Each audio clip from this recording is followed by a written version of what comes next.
சொல்றாரு, நீ என்ன பேசுறடா? புரிஞ்சிருச்சுப்பா, எனக்கு எல்லாம் தெளிவா புரிஞ்சிருச்சு. நீங்க ரொம்ப வெறுத்த மாற இப்ப உங்களுக்கு நல்லவனா தெரியறான். உங்களுக்கு ரொம்ப பிடிச்ச இந்த ராகவன் கெட்டவனா முட்டாளா புழக்க தெரியாதவனா நிக்கிறான்ல, ஒரு மண்ணு மாதிரி நிக்கிறான்லப்பா. டேய், நீ என்ன வேணா சொல்லிக்கடா, ஆனா நான் எழுதி தரேன், உன்னால ஒண்ணுமே பண்ண முடியாதா. கடவுளே, இப்படி மொத்தமா குடும்பத்தை விட்டு தனியா போய் நீ நிக்கணும்னு யோசிச்சாலே நடு ரோட்ல நாதி இல்லாம தாண்டா நிப்ப.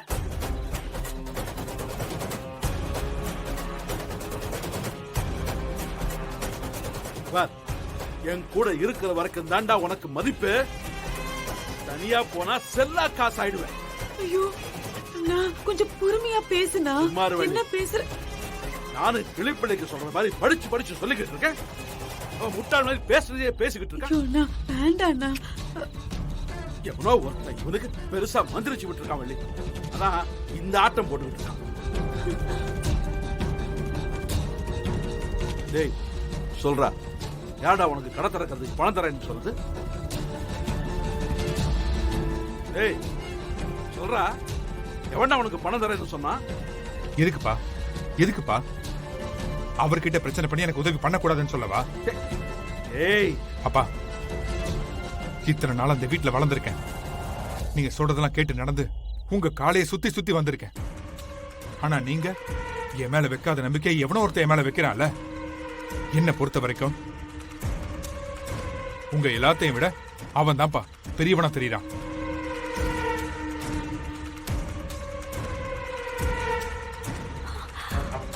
டேய் ராகவா, உன் பேச்சு ரொம்ப தப்புடா. எங்களை விட அந்த பணம் கொடுக்கறேன்னு சொன்னவன் ரொம்ப பெருசா போயிட்டானா உனக்கு? டேய் பாய முடுறா. விழுந்து கிடக்கிறவன கை தூக்கி விட ஒருத்தன் வரான்ல, அவன் தான் எனக்கு பெரியவன். டேய் என்னடா ராகவா, நீ ஏதோ கோவத்துல பேசிட்டு இருக்கடா. அப்பா போதும். இத்தனை நாள் அந்த வீட்டுல உங்க கீழே முட்டாள இருந்தது போதும். உங்க எல்லாரையும் நம்பி ஏமாந்ததும் போதும்.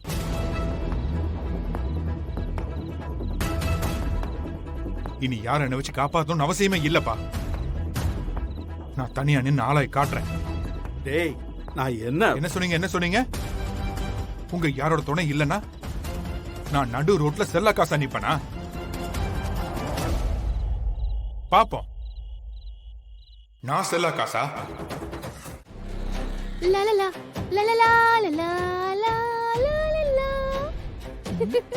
என்னடி என்ன இது? ஏண்டி, இன்னைக்கு உனக்கும் பிறந்த நாள் இல்ல, எனக்கும் இல்ல, எதுக்கு கேக்கு? ஐயோ லூஸ் அம்மா, நம்ம இந்த குடும்பத்தை கலைக்கணும்னு எவ்வளவு கனவு கண்டோம், எவ்வளவு பிளான் பண்ணோம். ஆனா ஏதாவது நடந்துச்சா? இல்ல. ஆனா இன்னைக்கு அந்த ராகவன். ஆமாண்டி, நானும் பார்த்தேன். அம்மாட்டுக்கு என்னென்னமா பேசிட்டு இருக்கா. எனக்கே கோவம் வந்துருச்சுன்னா பாத்துக்கோயேன். எல்லாரையும் எதிர்த்து பேசி பெட்டிய தூக்கிட்டு போயிட்டாண்டி. அவன் சும்மாவா போவான்? நாம போக வச்சிருக்கோமா. என்னடி சொல்ற?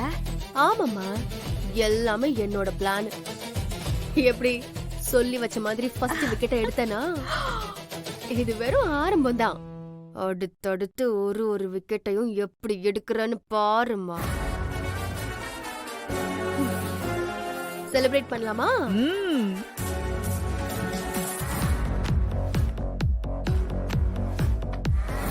அருமையா இருக்குடி. Wicket number 1.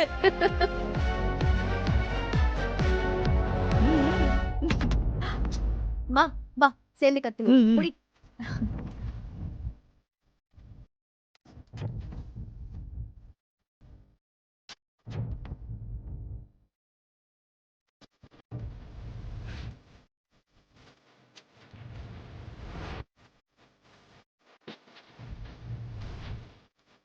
பாவண்டி அந்த ராமச்சந்திரா, வந்தால் மூஞ்ச பார்க்கவே முடியல. செத்து போன மாதிரி உட்கார்ந்துருக்கான். திடீர்னு தனியா புலம்புறான். மா, ஒருத்தன் போனதுக்கே தனியா புலம்புறான்னா அடுத்து கார்த்தினிச்சா மாரமிச்சான்னு எல்லாரையும் கழிச்சு விட்டேன்னு வையன், புலம்பல் அதிகமாகி பைத்தியமா ரோட்ல சட்டையெல்லாம் கிழிச்சுக்கிட்டு தெருவா அலைய ஆரம்பிச்சிருவான்.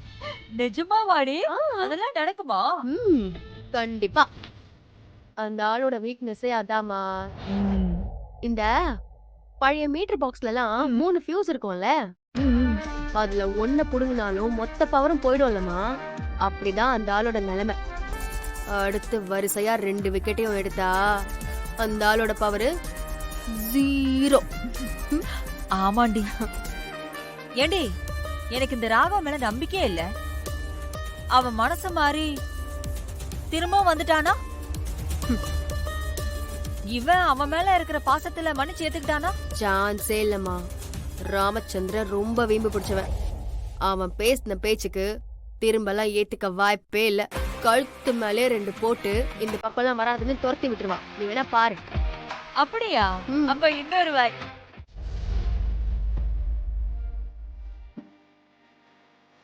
கண்மணி,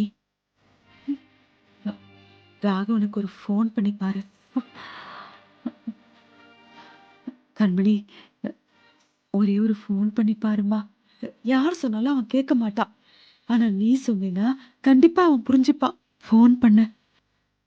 இல்ல வள்ளியம்மா, வேண்டாம்.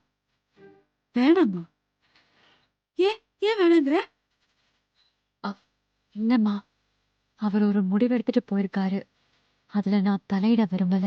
அப்படின்னா அவன் இந்த வீட்ல இல்லாம இருந்தாலும் நீ சந்தோஷமா இருப்பேங்கிறியா? நான் அப்படி சொல்லல வள்ளியம்மா. பின்ன அதுக்கு வேற என்ன அர்த்தம்? புரிஞ்சிருச்சு.